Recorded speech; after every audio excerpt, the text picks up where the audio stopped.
Welcome to CMMC Unacknowledged, where we answer the unanswered questions that were asked during the monthly CMMC-AB Townhall meetings. My name is Todd Stanton. I'm the Regional Sales Manager for all things CMMC at Etactics, and as always, I'm joined by Ty Wittenberg. Ty is the Senior Information Assurance Manager at Rain Associates. Welcome, Ty. Hey, Todd. Thanks for having me again. Absolutely. All right, so our question for this episode is going back to when CMMC 2.0 was announced in November of 2021, organizations that were handling CUI or had hoped to handle CUI were looking to be bifurcated into two groups. So this would be for the maturity level 2 certifications. And that bifurcation would take one group that would be allowed to self-assess, and then the other group that would still require a certified third-party assessor organization to conduct their assessment. Is that still the current guidance? So that's a great question that you asked. The CMMC-AB during their town hall couldn't technically answer that and still had to defer to the Department of Defense. Well, as we all know, originally this program, CMMC accreditation, was under sustainment and acquisition. And just recently was moved now solely under the Department of Defense. The Department of Defense CIO last week shared with the listeners and the rest of the world, because it was reported on some of the federal government news channels as well too, that there will not be any more bifurcation anymore, that anybody's that's in tier 2, which they equate to be about 80,000 defense industrial base organizations or organizations seeking certification. If they are in control of controlled unclassified information, that they will need to have a certified third-party assessor come out and validate their system security plan and their environment. And so they gave us some guidance, I guess, on that call about what their projections are for the number of companies that would be affected. I think my previous estimate was around 50,000 companies that would require a level 2. Some clarity was provided on that call that they're anticipating 80,000 companies would require a level 2. I think based on their own research of their supply chain, they feel that that's the number of companies that right now have the DFARS 7012 clause and have controlled unclassified information that they're given either by DoD or a higher tier supplier in the supply chain.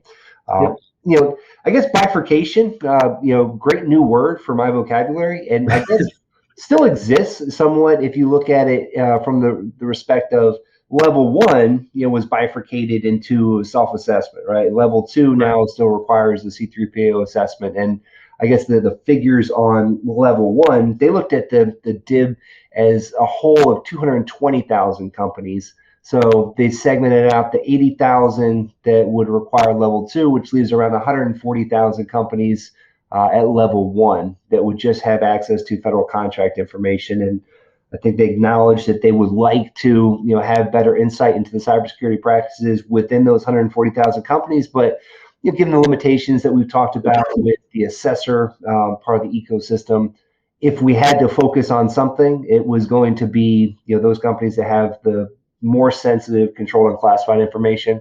And I think initially there was a hope that they would be able to segment that. But going back to your understanding of CUI, I mean, DoD can't really create a new classification of CUI, right? Isn't that all managed out of the National Archives? That is correct. That is a National Archives function around identifying what's tagged as controlled unclassified information. What is not, what is considered secret, top secret. They are the drivers of that.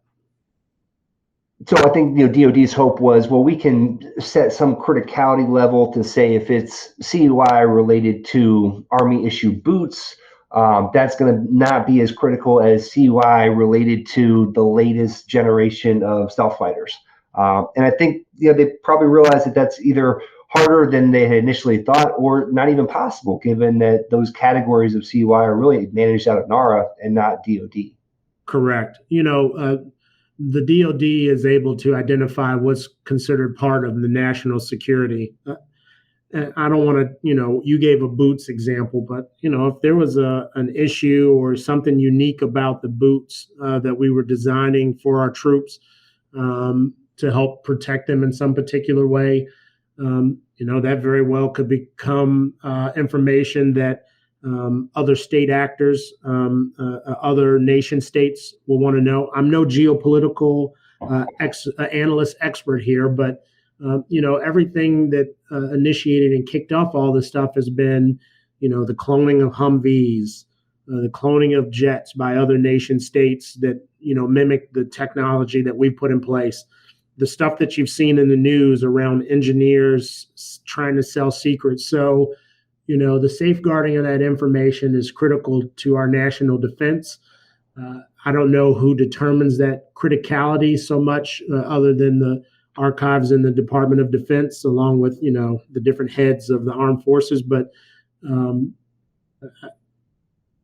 taking the ambiguity out of what is CUI that should be bifurcated, for a organization seeking certification or isn't, is a easier place to go, but I think puts a little bit more increased pressure on organizations to, if they haven't already begun their journey on CMMC, to get on the train pretty quick. Well, I think this decision, eliminates some of the gray area that was created when the bifurcation of level 2 was initially announced. Is my organization going to be in the group that can self-assess, or will I need a third-party assessor organization to come in? I think that question has now been answered. Potential conflicts that could have arisen, like I had multiple contracts, and the first contract that I was awarded allowed me to self-attest, and then the next contract I went to bid on required a third-party assessment. And then what happens if I fail that third-party assessment? What happens to the status of the initial contract that I self-assessed to? So I think those instances or conflicts are now kind of resolved by just having the sort of third-party assessment happen at every certification for level 2. So I think it's a good decision from my standpoint that the DoD has announced early in this process. I'm glad they didn't wait until rulemaking to make this announcement. I think that's kind of given organizations that know that they fall into this category, an impetus to let's go ahead and get our documentation in order. And it's obvious that we're going to have a third-party assessment come in now. So let's make sure that we're ready for when that time comes.